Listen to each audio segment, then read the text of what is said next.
welcome to Curls, Cocktails, and Conversations. We're your hosts, Penelope and Jalexa. We are so happy to have you. We have switched this in styles. If you're following us on Instagram, you've seen that we've always been together, but we've decided for the sake of the tea and the vibes, we definitely need to go virtual. So we're very versatile this time. And we are, of course, sipping our cocktails. Sister, what are you drinking? What are the vibes? Okay, so I feel like the vibes, you should preface, this is take 7 at this point of episode 1. Right. We've gone through it, we've been through it, we've been back. But one of the reasons that we decided to go virtual is because we have a lot to say.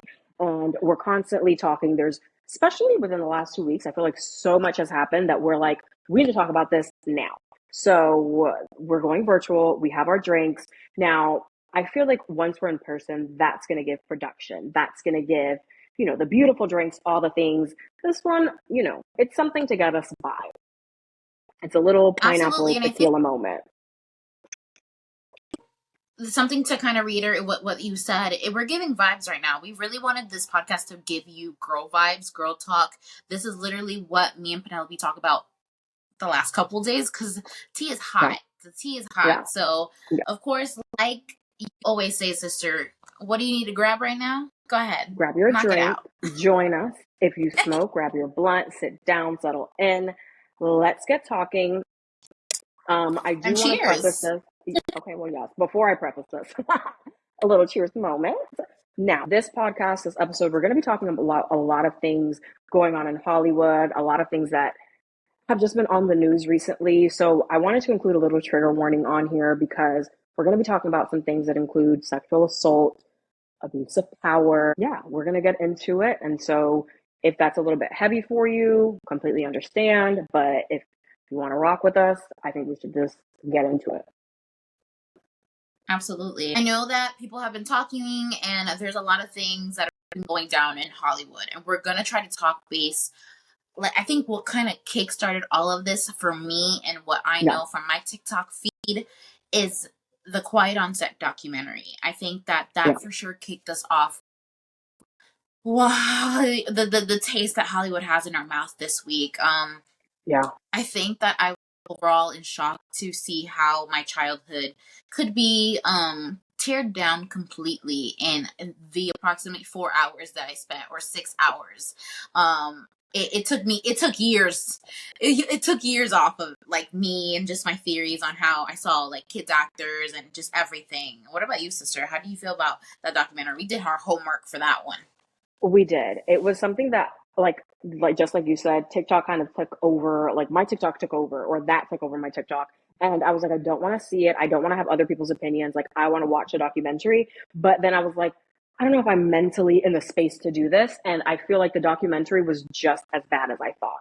Like, yeah, just like you said, I feel like one of the probably the safest, easiest times that we think about, because if you like shit just went dark after 9/11, it was just tragedy after tragedy after tragedy. That's like our safe thing. Like, we all watch TV. We didn't grow up on YouTube and on TikTok. We grew up in the generation of coming home and watching Nickelodeon. So to see that everything that we watched was actually some type of sick, twisted, predator, kink thing was just like, it took some days to like process all of that. And yeah. Absolutely. To sit back and like an adult, I know that a lot of the actors, or I want to say the victims that were on this documentary, was really it was crazy to see them as adults now, just reflecting on the content that they produced.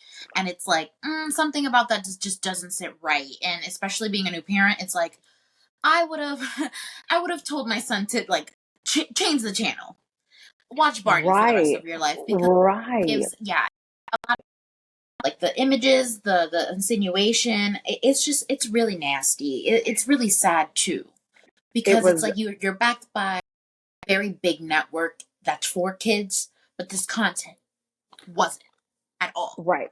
And I think that was probably the most like deceiving thing growing up, thinking like, obviously my parents weren't watching Nickelodeon. English is not their language. They dominate, but they didn't even think like, as a parent, you're not thinking, oh, I need to watch what she's watching on Nickelodeon. That's like Disney, it's just kid shit. You don't have to have parental controls over that. But I feel like if a parent would have sat down and watched one of those episodes where there's so much things about feet, and like it was so obvious that they were doing it. It wasn't even subtle. When they talked about the pickle man and he slides the pickle through the glory hole, and all of the like sexual things that they made Ariana Grande do, it wasn't even remotely subtle. It was like in your face. And I feel like what really, really bothered me was thinking how many adults were on that set, how many parents, like maybe our parents weren't watching that, but those kids' parents surely were, and they're seeing those kids in those roles and didn't do shit about it.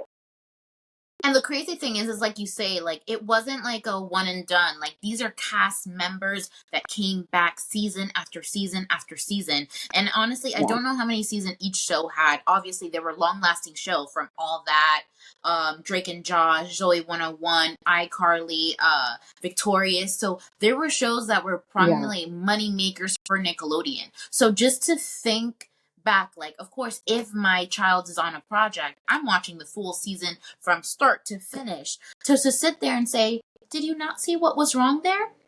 What like was the money worth it? I guess, like, was the money worth it? And I think that 100% it was. And because I was really truly judging the parents really hard when I first watched it, because I'm like, how did you let your child in that situation? How did you let that slide? But that's where money comes into play, and that's where power comes into play. Dan Schneider is a very, very powerful person in Hollywood, to the point where you can see the fear that they had with speaking about him. And so these parents are thinking, like, this is my child's, for a lot of them, it was their breaking role. Like, they hadn't even acted before. If I fuck this up for him now, he will never act in Hollywood. So they're trying not to ruin, every chance that your child gets. Meanwhile, now your child is subject to sexual abuse, all sorts of like unacceptable work conditions, and they ended up fucked up either way. But I understood why, as a parent, you don't immediately like jump, like shut this down, because you know that your child will never act again, and then you're solely responsible for that. And on top of the fact that I'm sure like your 8-year-old child at this point is paying your mortgage and financing your whole life. So that, I think it put them in a very, very, it put not only the parents, but I think that ties up to everybody on set. It all comes down with money and power. You fuck over this one really powerful person, you won't work in this industry again. I guess it comes back to more, I think, the contradicting part of like your morals, your values, your monies, your pockets, your bills. Like, I mean, I know that you can't live off values and morals, but like, like something within me, I would have been like, stop, cut, get in the car. Burn. I burn this don't know, to the ground. And also I think that because it was that time, I don't think he could get away with that now. Because it was that time where that's also very true. Yeah. There wasn't a Twitter, there wasn't a Instagram Live, there wasn't no Me Too movement, there wasn't any of that. So it was like, hush, hush, you stay still. But now that everybody's clapping out, reacting, clapping back, and getting what's theirs and seizing the day, I think that, it's a weird time, but I think that it's a time that everything needs to be set out on the table. But it's a hot time, because it's a hard life that we live as millennials who grew up idolizing these people. And I'm gonna get right into it. Amanda Bynes and Drake Bell, my heart shattered into pieces. The documentary really shows support to Drake Bell, but just Amanda was my girl. Like we were basically sisters out. Yeah, no, she was she was that girl. There was no other girl. Yeah. She is the moment. Yeah. Yeah. I think that the reason, and I'm just lost for words, because it's just like my heart pours out to the both of them. That was absolutely the most heartbreaking thing. Was just what was very, very interesting was, if you haven't watched the documentary at this point, you absolutely should, yes, wake up. But what was really, really, I guess, it's happening. What I think was really interesting about both of their scenarios was Drake Bell, he wasn't directly affected by, or so he says, he was not affected by Dan Schneider. What his abuser was Brian Peck, right? And so he kind of talked about that and how that happened and the abuse that he went through. But you can see in Drake Bell that, like, the soul has left his eyes. Even though he was able to talk about it, he wasn't able to fully talk in detail about what happened. He was still like processing that pain, and not to excuse all the things that he did because he's been in his own controversies. But after watching that, you're kind of like, oh, that's a situation of hurt people can hurt people. Now, what was I think even more heartbreaking is that they don't specifically state anything that Dan Schneider did to Amanda. And I think it's because they don't want to go up against that beast and like accuse him of anything, but they do show you all of their pictures, them in hot tubs together, them like hugging, and you can see that that was not an appropriate relationship. And if that was the person that was closest to him, we all see what happened to Amanda Bynes. So the fact that she's probably not even at the point to even speak on that, I think just answered every question I had. Yeah, just truly heartbreaking. I think that tells you the value that Dan had, and I want to say monetary, because when you can sweep, I mean, when I say monetary, I mean you're a white man with money. Basically. You're a white man with money. You are a star. You have the lawyers to back it up. You have all sources to cover whatever your tracks were. And I think that that's what it is. There is no evidence. There is no lawsuit that might have been claimed. I mean, there are for like horrible work conditions, because he was also very much that's a whole another factor. But honestly, it's just, there is no evidence. He was able to sweep that shit right up. Nobody needs to know. But that's not the first. Anne is one, Brian is the other, and I forgot what the other two individuals are, but there was about 3 predators on set all the time. So I think it was more than 3. It's just that, and that's the ones that we know of. Yeah, those were the ones that got caught. Yeah, I was that we know of. So it's just a weird thing, and it just makes you think that as much as I wanted to be a child actor, because I really feel like I could have had an Oscar moment, I really just truly believe that I was better off, because my mom would not play that. I mean, we're Hispanics. Like, moms do not, Dominican moms don't play that, baby. We have guests in the house, male. You're wearing a tracksuit with a turtleneck. You're not sitting. You're not kissing. You're not sitting on people's laps. None of that shit would have flew if my mom was on set. Like, it's just, And I mean, I say that because there was a cast star whose mom was on set, and his name is Brian, and she was a minority, a Black mom, and she knew what was going on, and she didn't like it, and eventually, when the season renewed, he was out. We didn't. Yeah, they didn't want any. They didn't want the finger pointed at them. They didn't want the suspicion. So it was. They said she was too vocal. Even though he was the talent, it was more because your mom is a little rowdy here, so we need to get you guys out. And it's so sad, because he really thought he was gonna, do that for the family, pull them out of the hood, get them straight away, get that money. But sometimes he also says it in the documentary where he doesn't know, like, you count your blessings, like you don't know what you were actually missing out on. Like, in that moment, it's sad, but.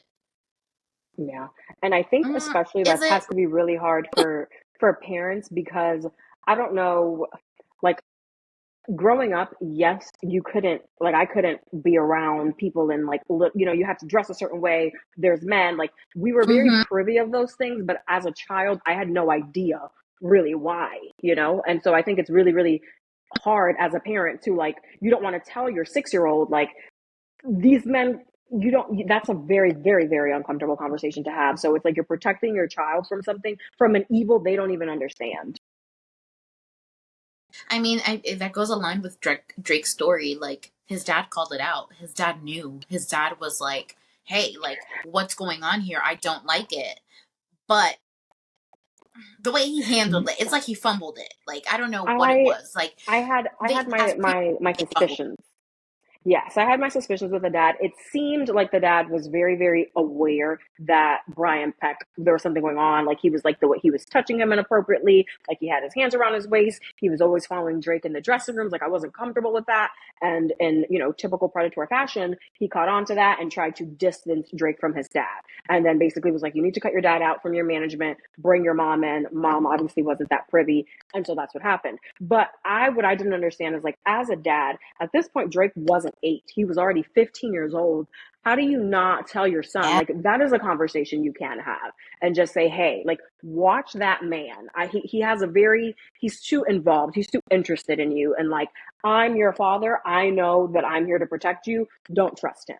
I don't know if maybe he did have that conversation and Drake just didn't listen, like, being a teenager. But I felt like I would have done more to let my son know, like, you need to be careful. Don't be with this man. I'm seeing the sign, you know?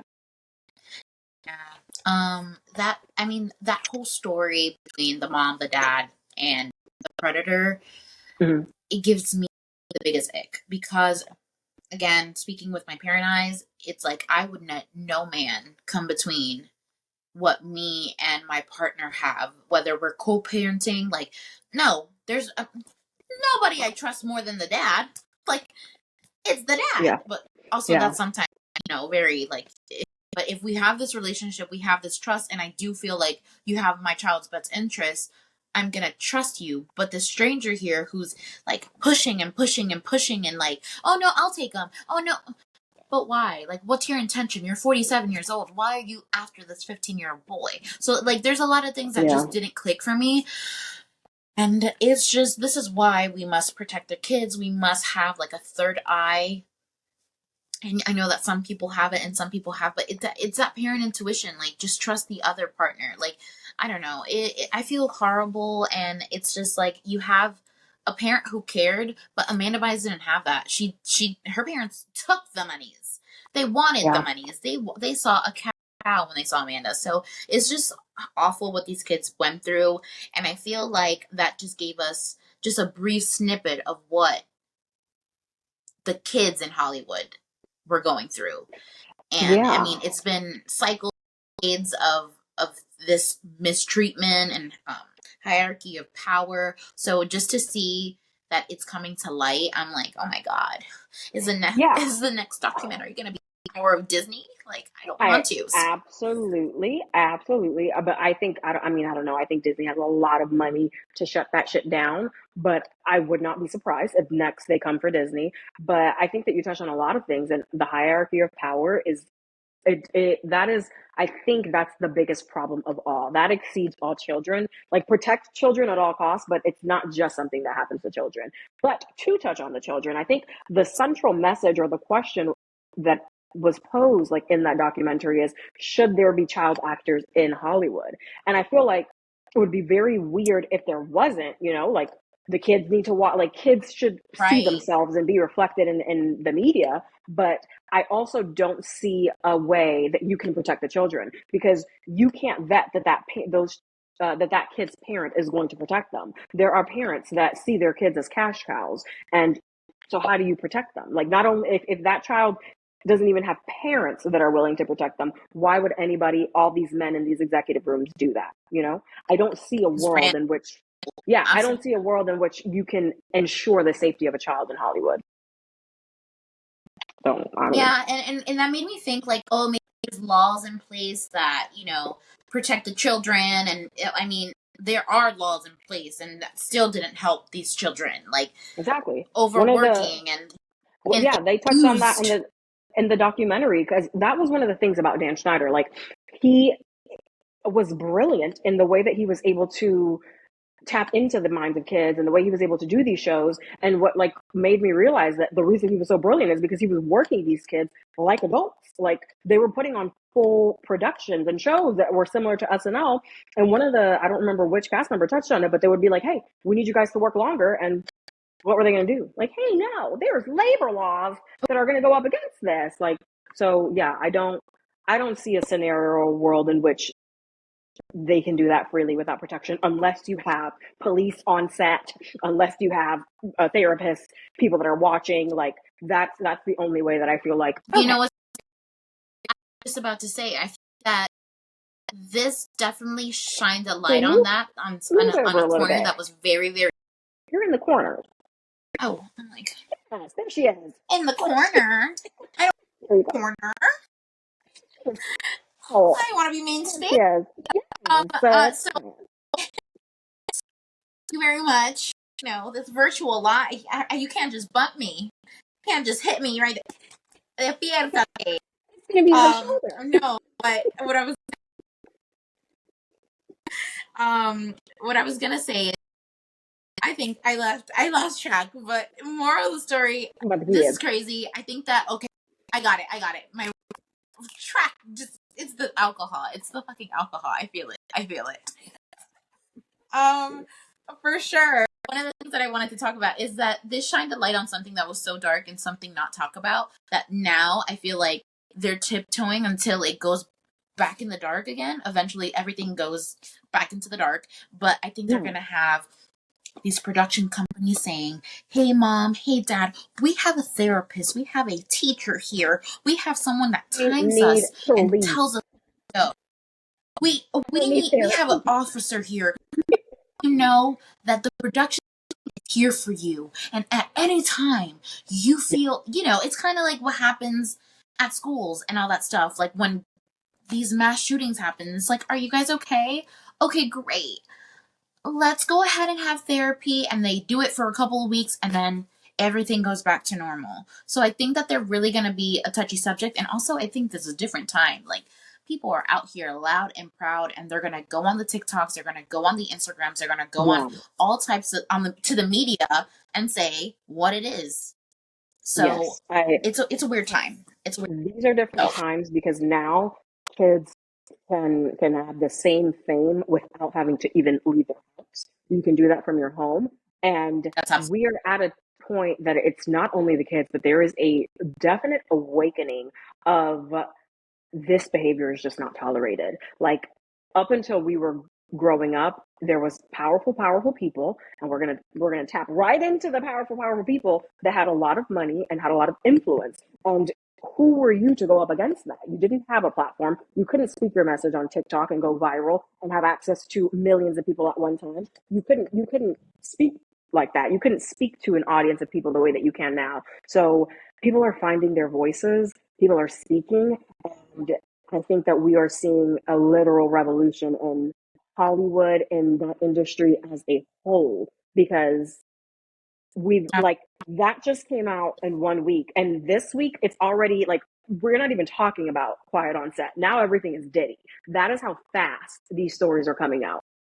So creepy. And we just want to thank Cassandra Ventura for going ahead and waking and poking the motherfucking bear, because I feel like it's Cassandra or Cassie. Yeah, no, Cassandra. Yes, Cassandra. What's her name? Yes, Miss Ventura went ahead and she went, got back. She's let everyone talk. She's let everyone hush her out. She's let everyone hush her out about her relationship and how she was in a 10-year relationship, and look how she upgraded in a matter of months. She has kids. She has a loving husband. And she let that narrative play a factor that, like, oh, well, Diddy was just not my man's, and whatever that narrative was. And she came back and said, time's the fuck up. My contract expired. My NDA expired, and it's time to sing like a motherfucking canary. Okay, speak on it. Okay, so we're transitioning over to Diddy. We're okay. So I think we're talking about it. To wrap up Quiet on Set, absolutely horrible what happened to those kids. Yes. Absolutely horrible that they're still dealing with that. Prayers for Drake.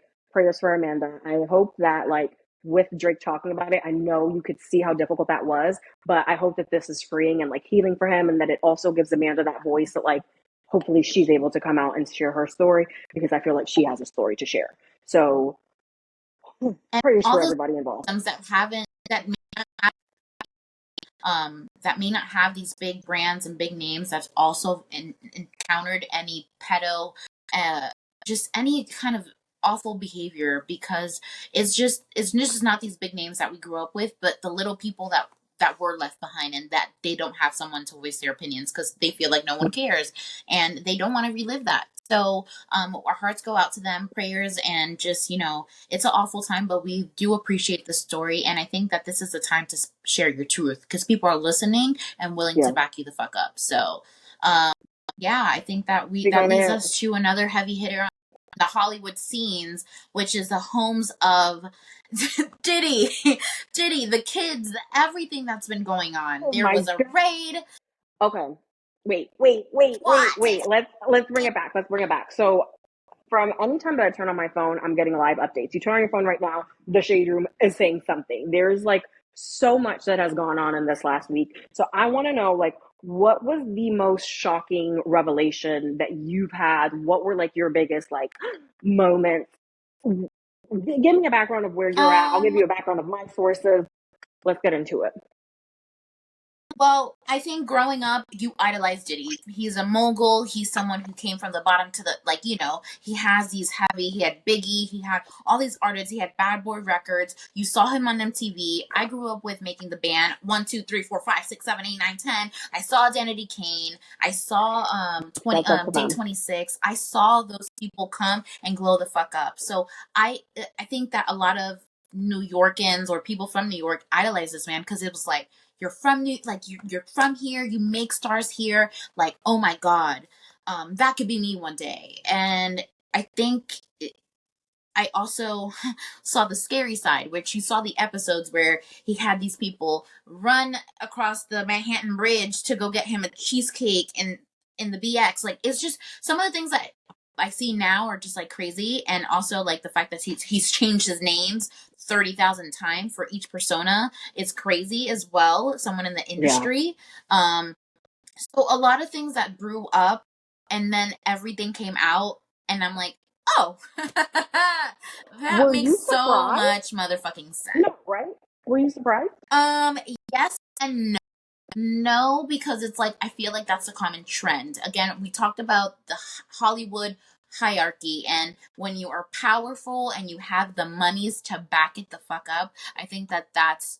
I mean, money talks, baby. Like, money talks. So when we see you at this level, it's just fucking crazy. And it's not like the times now where I can post this up and I can look like I have a lavish life, but in reality, I'm broke as a joke. This is borrowed. This is borrowed. Like, no, these people were on TV. These people had actual value to them. So to see an executive like that just get lawsuit after lawsuit after lawsuit after lawsuit is kind of like, Oh, baby, it's like the girl who cried wolf. After a while, you start to believe that it's a fucking wolf. absolutely. But it's like, I think that with Diddy specifically, so there's a couple things I wanted to touch on because one of the things I'm seeing a lot on that people are talking about is like we're so quick to bring down a black man. We're so quick, like it was a lot of people that were saying like black people are quick to like not support black people, but you don't see white people doing this for white people. A lot of like things like that.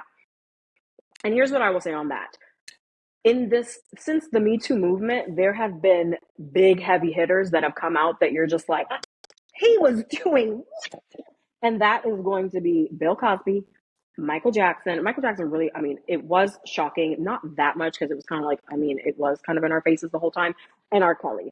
And those, when you look back at those three men, Bill Cosby, I will not include.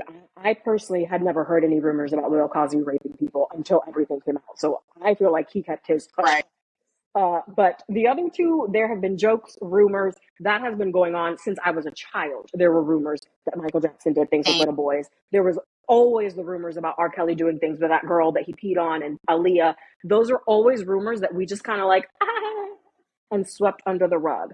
With Diddy, since I think I was little, there have been rumors that he was associated with the death of Tupac. So I feel like when you start hearing these rumors and rumors that are constantly circulating these people for years, is it that surprising that there's some truth to it? right. No, I don't. What I do think though is that it does seem very targeted, that it is very, very powerful black men, that those are the examples of the abuse of power and predators. Because I don't see that heat on Dan Schneider. I don't see that people are talking like Dan Schneider is still in his, mansion, living his best life, doing apology tours. Like Actually, he's on YouTube kind of do an apology with someone that he with his hired. coworker. He's doing Yeah, apology I'm like, where's his rage? and fake Where's the podcast. same heat?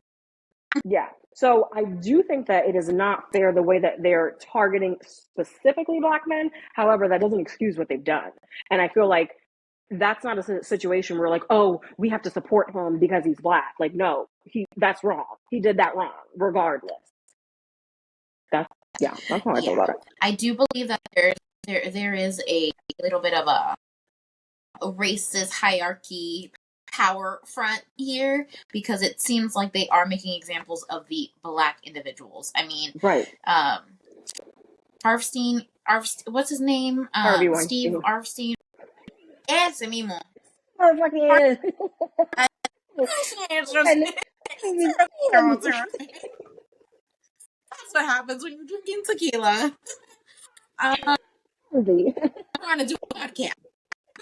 That's horrible. we Well, were yeah, talking I think he was kind of came out and got and Kevin years on him. Spacey. Yeah, but Kevin Spacey, Oh, yeah. I don't even know what happened to him. He just kind of like there was in the Me Too when they came out, there were a lot of white men that were kind of like, hey, but I feel like they disappeared quietly into the background. There was no Homeland Security, there was no raids, there was no like not the way that they're coming for R. Kelly and Diddy. However, that was some intense shit. The Diddy thing is just it's getting worse and worse and worse Yeah. and worse. I mean, so the law with Cassie was like, oh shit, like you went through some, like it was 10 years of fucking abuse, torture. Like it was not lavish life that she was living. Like she wasn't doing it for the bucks, like how some people were saying. It's literally she was living through fucking hell, being kicked and screamed and scratched and punched and drugged and raped and abused and filmed. And it's just those allegations and those lawsuits. It's just, well, I'm saying allegations because he hasn't been charged, you know, allegedly to all you know, of this. and absolutely. So they say, Dike, With the main thing. that one hit me really hard because I loved her. She was an amazing artist, and like to see why she never hit the studio again because she had this vindictive, crazy man beside her. Yeah. I see it. I see why. I see why she retired and she's a mom and she's living her best life quiet. Get your back, sis. Like, I feel like obviously what happened to her was absolutely terrible, but if there was a best case scenario that like you could have after experiencing the world, like the worst trauma, I think it's that. Like, not only did she get all her monies, but she exploded everything. Like, everybody came forward, and now he's like, so you got your monies, and he's also gonna be in jail. So I feel like if there was a best case scenario, I feel like she's living it. Movie moment where, you know, where the bitch gets out of the fucking car, slams it, and like she just blows it all up. Pow! And then she walks out into the screen, and then it's just ashes and fire and raids and FBI. Case in hand, literal death and destruction behind her. The money moment. Because at first, honestly, the way that when that rolled out, and the fact that they say that the lawsuit was asking for $30 million and they settled to an undisclosed amount, crazy. Like, you think it's $30 million, actually it's more. Not only did they settle an undisclosed amount, but they settled that in 24 hours. He said, shut it down. He said, shut this down immediately. And the damage had already been done. The people that he abused were like, wait a minute, he's paying how much? And you know what he did to me? Yeah, get your coins. Get your coins. Yeah, and I think that from a lot of people are disappearing again. People are coming.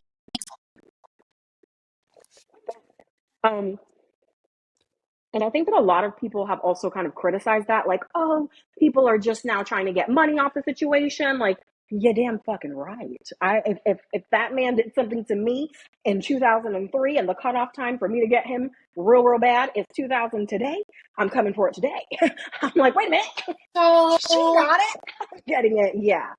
Oh, you don't agree with that? You think that? So I have a question. Mm-hmm. So it's like, okay, so like with Cassie it's different because like she like it was like 2000s, there was a lot of media and all that stuff. Like I feel like obviously paparazzi have been forever, but I feel like social media have been like 2010, 5, 6, whatever when Facebook and everything kind of exploded.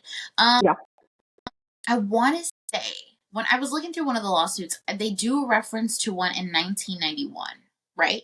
So this, I want to say the early stages of Diddy, I want to say. I can't quote you back. I don't know the history when he popped off and all this stuff. But like, you see this upcoming rapper producer and like we're at a party and it's like, ooh, okay.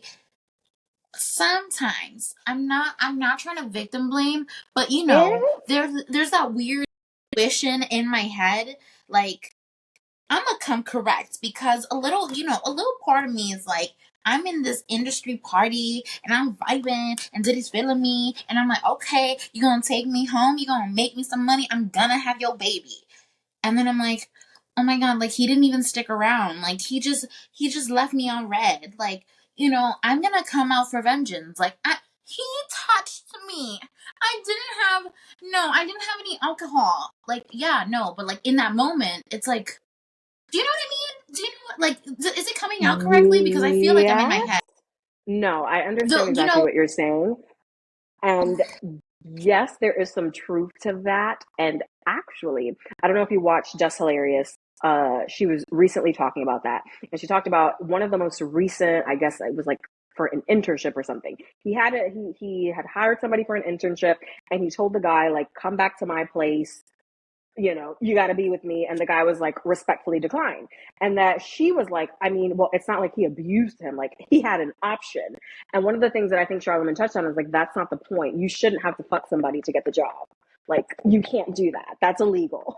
that's you can't coerce somebody to do sexual favors in order to promise something. So I do see how somebody could think, well, like maybe if I, suck a dick, then something will come from that. However, you're not really technically supposed to be sucking dick for recognition. It's I was, those two things I should was be separate. saying bad. I was about to say something so bad.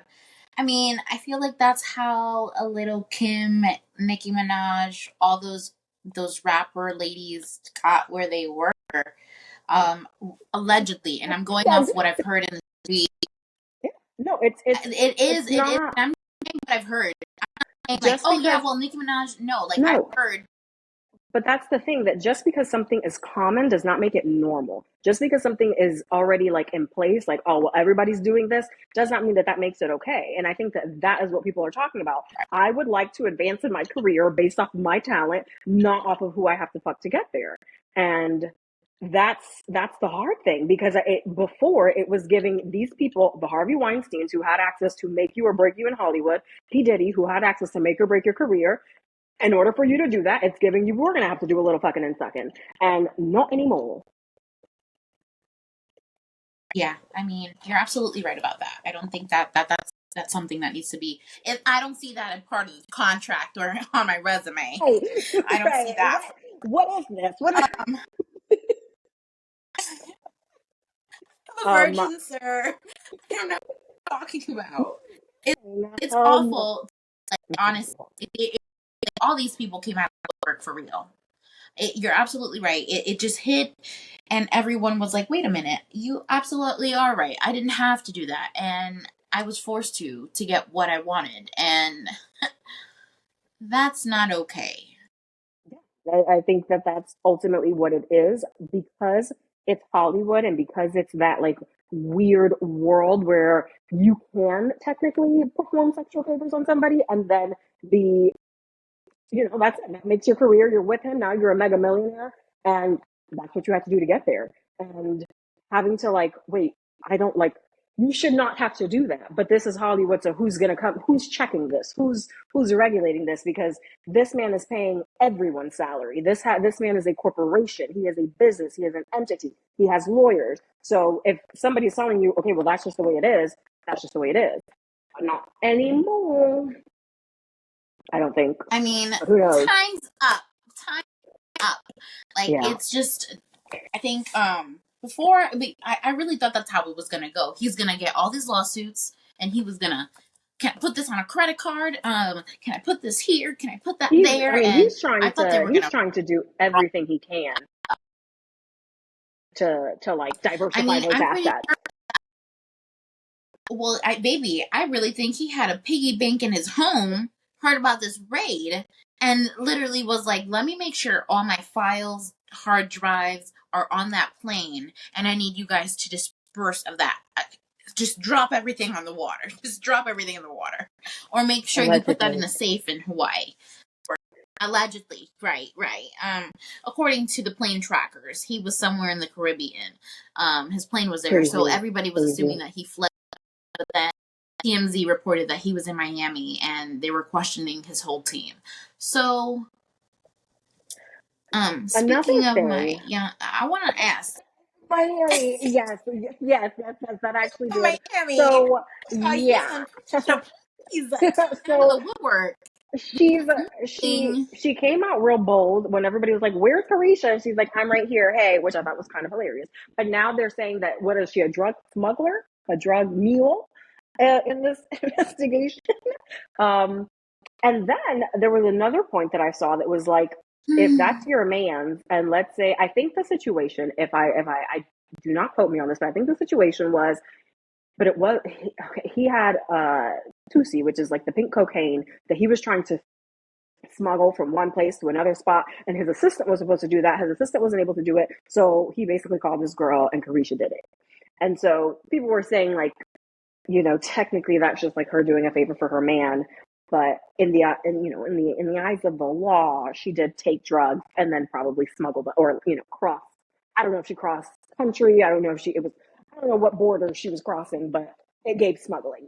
So there was a point that was like, which I think, let me just, when she stopped her podcast and her little webinars, she had a podcast, Carisha, please, baby. And she was giving asking, which I love that for her, right? Had special guests, and who was funding that? Her daddy, P Daddy. And I'm gonna say that when production stopped, that told me all I need to know.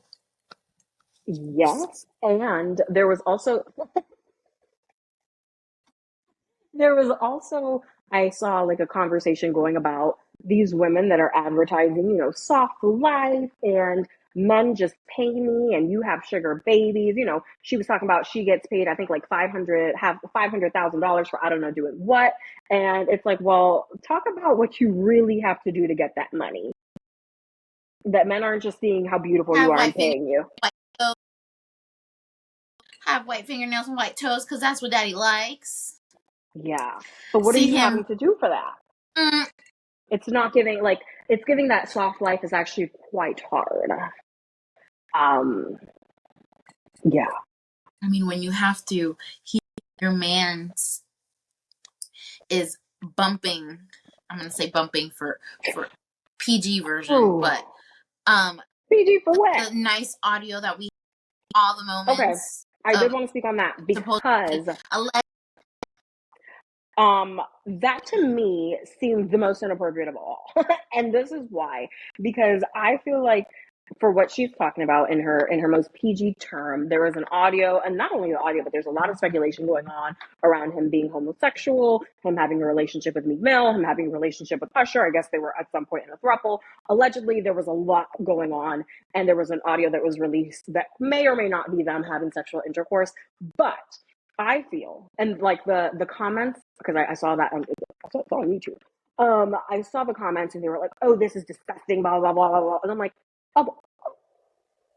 thing that he has done, him being in a consensual relationship with another man, is the least of our worries. Like, now people are just trying to out him, which I feel like that's just rooted in homophobia. That has got nothing to do with him. He's having a consensual relationship with another man. That's his business. Let's talk about the drugging and the raping of the women. That's what we need to focus on. You know what's so crazy? I think what's going to turn I think it's not the homophobia, it's the fact that everyone got played. Because you're telling me that a mogul, an icon like Diddy, someone who was very much respected in the black, community platform, in the community and platform, and someone in his level has just, and supposedly a womanizer and likes all these things, has just played you guys straight out. That he low key likes to tickle his fancy and likes to do all these things. Well, he could behind closed doors, and also with these heavy hitter rappers. I mean, That was you're a rapper. You insulting. can't put Mr. Thug, and like you can't see the two. So I think that that's just triggering them, and that's speaking out in that way, in that voice. And you're absolutely right, because baby, we're taking it back to quiet on set, because now there's alleged minors being involved, and that's where his sons tie into the picture, because it's like, Oh, oh Lord. well, now it's a family ring. Yeah. And as we saw in some of the images where two sons were getting handcuffed, I don't think that that had anything to do. And of course, this is just the gossip and what we saw, and just Yeah. making our assumptions and our own opinions. But it's like, hmm, and the one that speaks the highest is Justin Combs, who's his middle child, and he's the one that has a lot of lawsuits. Also, he ties into the last one that Mr. Little Rod did, which is the biggest one that had receipts and spoke about Diddy and Meek, basically in their love affair and their love having and just everything that came out. And Mr. Little Rod had receipts, images. He speaks about Miss Young Miami and her cousin. And Lord. images, like when you see this page, what is it called? You know the word for the Yeah, yeah, documents. yeah, yeah, yeah. That That's just for the. It's the. is I think it's the the deposition. but the lawsuit with all Yeah, the yeah. pages, and you were able to read All the loud and words. clear because they weren't talking talk. It was literally like names, dropping gems, dropping this is his, this is recording, this is the image, this is the person. So there's a lot of people involved that attributed to Diddy doing what he does, because this is not something that he could Oh, do alone. absolutely. This is his assistant, family members, the parties that were being had, the people. You could even see in interviews. I mean, the biggest interview that kind of came out was the one that we saw with Justin Bieber. Justin Broke Bieber my heart. was like literally maybe and just shivering and like, oh my god, like I'm Yeah. with Diddy, like oh You my can god, and then you you see can him. see how uncomfortable he was by that entire conversation, and Diddy trying to be like, "We're friends. Why aren't you answering me? Why aren't you calling me? From here on out, he's my kid now. I'm responsible for it." It was weird. It was weird. It was inappropriate, and that's the thing about these particular predators is like once you go back, you see all these videos of them almost bragging about it, and you're like, "Oh my god." It was in plain sight. In your So face. they weren't even trying to hide it. With Justin, he says, well, I don't know if you guys know, but Usher back in the day started very young, and like at the age of 14, 15, 16, and Mm-hmm. basically Diddy had discovered him, I think, but had legal guardian. I know for sure he had a legal guardianship for Yeah. Usher. So he basically groomed Usher, and then Usher found Allegedly. Justin Bieber. And so it's just that weird cycle. So they're just Yeah. saying a lot of allegations saying that, it's just how the cycle moves. And you can see some of the interviews of Justin Bieber now, and he's a changed man and everything, and I think the cycle stopped with him, hopefully. And you could see the sadness. Like he went through Yeah. so You much, and I can think see that that that led to his the soul downfall. also But left yeah. his eyes for sure. Another thing Yeah. that I see a lot is people talking about the kids because I don't know if you've seen, obviously you have seen it if you've been on your phone, but the memes have come in hot. They've come in crazy. Some of them are absolutely hilarious. Some of them are absolutely hilarious. And so one of the things that a lot of people are saying is like, oh my God, spare the kids. The kids are only, speaking specifically of his daughters that are underage and just like they should be off limits, spare the children, don't speak on them. What are your Um, thoughts? as a mom, it saddens me because you make okay, like it saddens me because obviously he has boys that are of age, and you have them around this environment that you know damn well is toxic as fuck. Like you're grooming these men to have the same energy that you fucking bring, and you know that that's not right. And I say this because I feel like every man and I hate that I say this, but every man who has a daughter needs to realize that one day your daughter's going to be grown, and your daughter is either going to run into a man like you, or someone that you should have been. So I feel Wait. like in the sense, it's like you grow up and you see these girls and it's like, damn, this girl's the same age as my fucking daughter. Like it just, it does not click, does not click. So For I feel for, predators, no. it's crazy. And it's crazy to me because it's like, okay, like you love your heart and there's some people that are just fucking twisted and sick in the mind. But me as a Yeah. wholehearted, like as a soul mother and who I am and a nurturer that I am, I feel like my heart is shattered for the daughters. For the Absolutely. sons, from what I know, you disgust me. You know that this energy is not right. You have time to, yeah, you're toxic, you're disgusting. I'm coming. I'm not kid. You're not kids at this point. Like you're not kids. You're not kids. You're Kids, 18 years old. You know how to treat but a baby. You're exposed. how would they know how to treat a lady if their You're dad is a exposed. literal monster? I think that I do have grace for the children. I don't. Maybe I don't know the full scope of all the things that the boys have done. I do have grace for the children because I could see as being Diddy's child, especially a son, you probably didn't have any other choice. Like, that's your dad. He's the mogul. He's what does. Like, if he's doing something inappropriate, you're not going to check your dad. Your entire lifeline descendant is going to be at risk. So I could see how they didn't have a choice.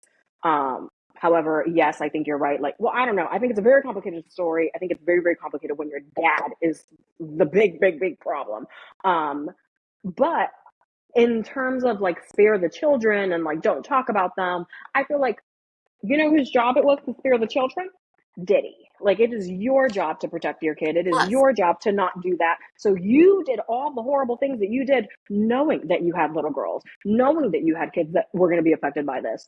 So obviously, you know, don't come after the children, but you made your family fair game. You opened them up to this. He is solely responsible, not the media, not the people that are making the little memes. Diddy. It all is Diddy. I mean, Allegedly. yeah, as a parent, you hold accountability, and this is going to be sad when you're behind bars and you know, you're seeing your kids from another perspective, when you don't have power anymore. And this is all alleged and due to, my opinion is coming from what I know and what is being assumed of the children and their activities and their partakes of these parties. Because I'm pretty sure that they were in a lot of industry parties. When I say the children, I mean the kids that are Of higher course. than 18 years old. Yeah. I think they're little girls, seniors and old supposedly, and this is sad because this is, imagine being a senior and this is what this is what's happening. Your whole life is being uprooted and you're in a very high end, high network high school, so everyone Yeah. knows Yeah. what's going on with your daddy. So it's a horrible situation for the little girls, but I just see, as grown men and again men that are either involved and see what's going on, like you, a lot of the kids have the other parent still present. I think the only three or the only four that don't have the mom present is, I think, Quincy, whose mom is Kim Porter, Christian, and then the twins. So their mom is no longer in the picture, and I can see where, you know, my parent is Diddy, and like it's been like that for a couple of years now. But for the other ones that have the other parent and the other parent, I mean, I'll be sure, which is Quincy's dad, came out and it's like, my son, like, I'm waiting for you. Like, please come home. Like, you know, you're okay with They me. Like, you know, it's they got one of caught those up in things some where, shit. They like, got caught up in some shit. They did. They oh, for absolutely did. sure. That's, and I think And that's why they're trying yeah, but that's on thinking their that daddy. and that's on thinking that your dad is going to protect you. That's on thinking that nobody will ever get to him. The time that we're in right now, I believe that any powerful man that has ever taken advantage of a woman is shaking right now. It is quaking in their boots. They're shivering because Which this also is scares, not going to end here. I think that's also what scares me because I feel like they're making a huge example out of Diddy that I feel like it's giving those sick individual enough time to seal what they need to seal. Does that make sense? So like I feel like I for don't the think Dan Schneiders and everything, like they're getting evidence. Like of course you can speak, but yeah. like if they were to get raided, it's like I don't have anything. What do you mean? Like I feel, or I they're think lowering. that you would think that, but there is something very specific about predators that I think is very, very fascinating, and that every single one of them have videotape evidence. Every single one of them. Like, not only are you doing horrible, horrible, horrible things, but you like to keep an archive collection for people to like, oh. So unless they're willing to part with their archive collection, for some reason they like to keep that shit around somewhere. Blows my mind. Oh my! It blows my mind. And I feel like this gives me the biggest thing of, sister, who do you think is next? Oi. To me, I would assume, and I would start looking at the people that Diddy is very, very close to, who are also very powerful. There is a certain somebody that comes to mind immediately, but I feel like you can't say that because the way that people defend and ride for that particular couple, you know, we're gonna see how that plays out. But I would think that you would look at the people that are closest to him, the people that obviously saw all that shit going down and didn't do anything about it. I would be shitting myself if I was his friend. Well, I would be quaking. I would be unable to sleep if I was. I don't think it's the friend. I don't think that it's just the friends. I really do believe that everyone's lawyering the fuck up. Like, everyone has their legal team on standby, and they're getting ready, and they're trying to. Again, this is why this scares me so much, because it's like they might just stop. I don't think they're gonna stop at just Diddy. I feel like, damn, like we're only in March of this year, and shit is just. Oh my god! A lot of shit is hitting the fan. It's just March. Yeah, like, I'm all for this, but I'm all for also let's even this out. Let's go for the dance. So let's go for the whites in power, because I'm sure that if you think about abuse of power, there's probably a lot over there as well. So let's even it out. Yeah. I feel like if it's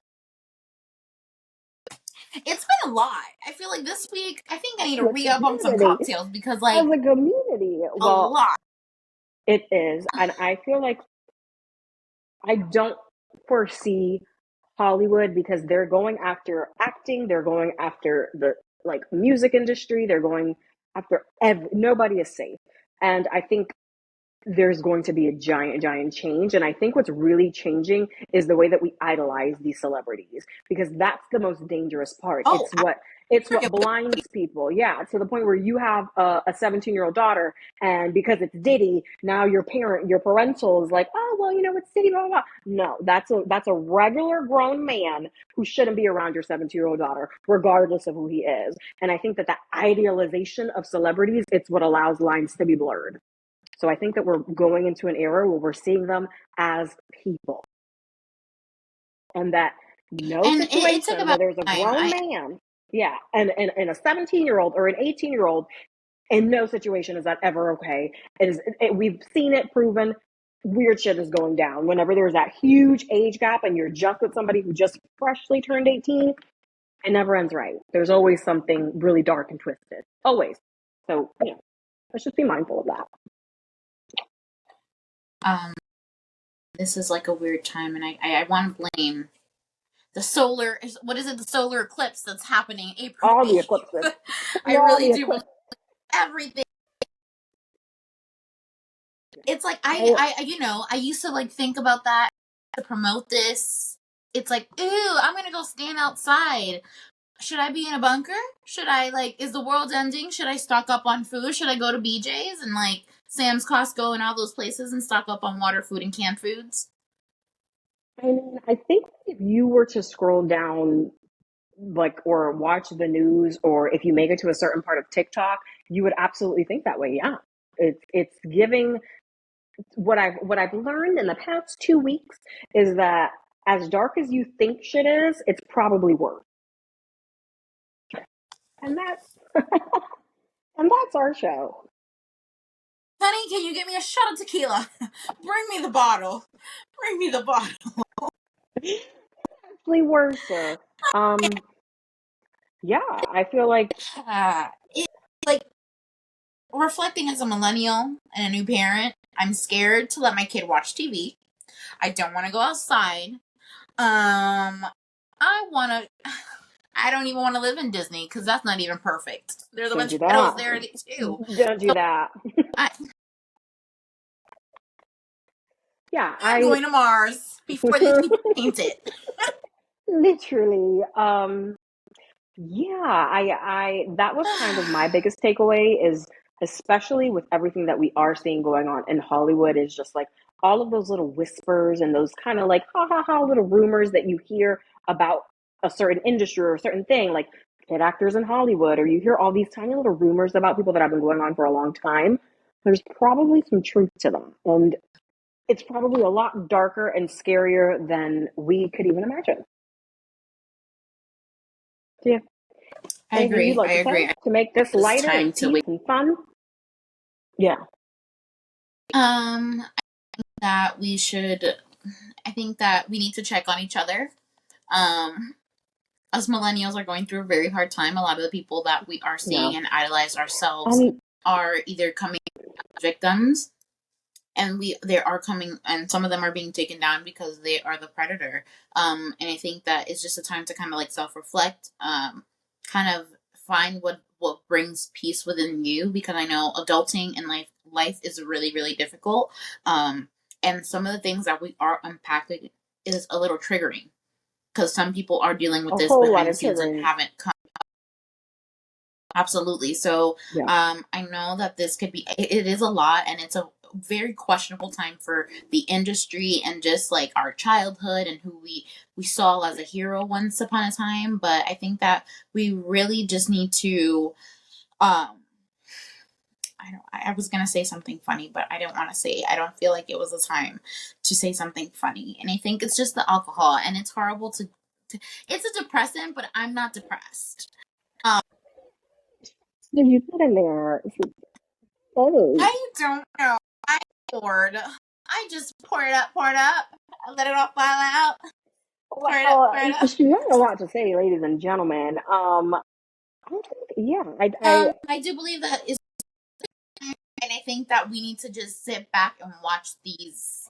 I think it's just going to be a time to reflect on what's about to roll out. I think that this is just the beginning. yeah, It's going down. It's going down in Hollywood, and it's gonna be it's just fun. crazy to see what comes out, what's next. Yeah, But and it's only right to kind of end this in a curls and cocktails conversations okay, fashion, which is lighting things up. Let's play a game, sister. Let's talk about something else because okay, I'm already right. depressed.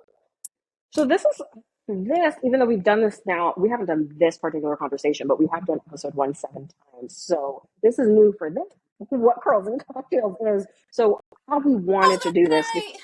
yeah, they're new here. Remember, so how we wanted to do this is at the end of every segment, we wanted to kind of do something fun, play a game, get to know each other a little bit because every time we do this, like we learn things about that we didn't even know about each other. This one's a little different because I feel like we did get really, really dark. Um, but yeah, let's still honor that. Let's play a little game and end it on a more like, because in typical millennial fashion, you just have to like make a joke, keep going, know that. But what I do want to say is that know that your voice is powerful. Know that this is the time that like speak your truth because people are listening. Um, and with that, And speak what with did you want to play? intentions. Speak with Well, intention for sure. I think that we both are in a season of intentional and just finding our passions and finding our truth, and whatever mm, that looks like to you, just speak on it and don't be afraid. I think it's just shutting out, and that's why we built this platform, because we have a lot of shit to say, as you may already know. We're an hour deep and like, still playing and still going, but like, just stay intentional, stay true to yourself, and find your light also, because this world is deeming and dark, as we know, as we grow up and we see. It's a little dark. It is a little dark, but you need to make light of it. There's still good people out there, and we hope yeah, that you like us. And we're two good vibes. I we hope you like us. No, but really do. I think Like, that's follow us. I think that's so true. And finding your community, finding the people that can make all these hard, tough like situations a little bit light. Because after watching that like Quiet on Set documentary, I was beside myself. I was like, I need to be held. So yeah, and it's getting worse and worse. not to keep reiterating how terrible things are. In conclusion, speak your truth, find your community, do what you I'm getting it. We are going to play. We're going to play Let's Get Deep, Friends Edition. Now, with this game, it's going to be quick because this is a long one. With this game, this is to get to know your friends. There's level 1, which is icebreaker, level 2, which is deep, and then level 3 is deeper. We're going straight to deeper because that's how we do things here. Deepest. But we're only going to ask a few questions. There is no deepest. But, yeah, we're going to, I don't know exactly. I did not read the manual, so I'm not sure how you would play this. I'm sure, whatever. I'm going to ask the question. You answer it. I answer it. We do that. Okay. Absolutely. Do it. If you knew a friend was being cheated on, what would you do? I think we talked about this in one of our lives. We talked about if your friend was the one cheating. I'm gonna support her. Wait, what? This one is if your friend is being cheated on, or cheated on. Yeah. I'm telling her. No, I'm same. I'm like answer. a canary. I'm gonna support her. Yeah. No, we're getting him. I'm gonna slap him and break. Yeah. We ride at dawn. You'll see me on West Union. But if she's cheating, that's none of my business. No, that's stupid. My God. And of course, if you have answered any of these questions, just comment your question answers below. Have any of your friends been in a relationship that you didn't like or approve of? So I just logged out of the chat real quick. How do you turn this off? It's our show.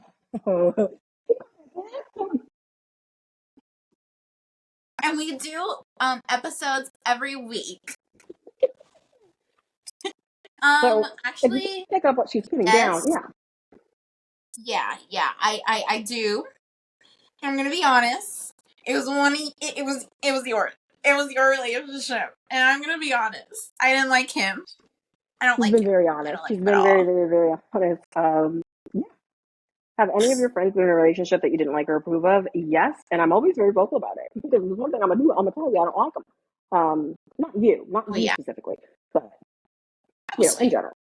It's too late. That's what I said. Kidding. Describe one thing about you that is misunderstood by your friends.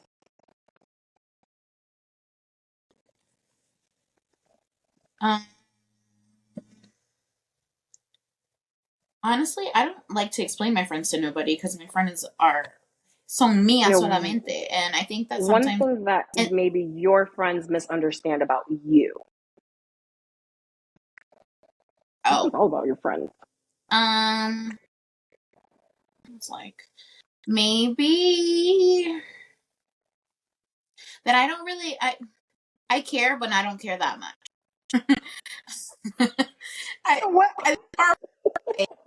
It's like I'm a Cancer. So like I think that they assume maybe I consume maybe their problems or just situations a little bit too much but I really don't. Like it's just a moment in time, like a spur out of the moment. Like I can cry on cue, but I really don't. I'm sorry, my friends, if you're watching this. I don't care. I'm way less than misunderstanding. I could definitely see that. I get it. I feel like for me, because I can be very, very blunt and direct in my approach and the way I say things. Sometimes I can maybe come off as like mean or like a bitch, but I think I have a very matter of fact tone when I speak. But that doesn't, I'm just saying, like, I know that when I'm saying something, I know it's just my opinion. I'm not dragging you for filth.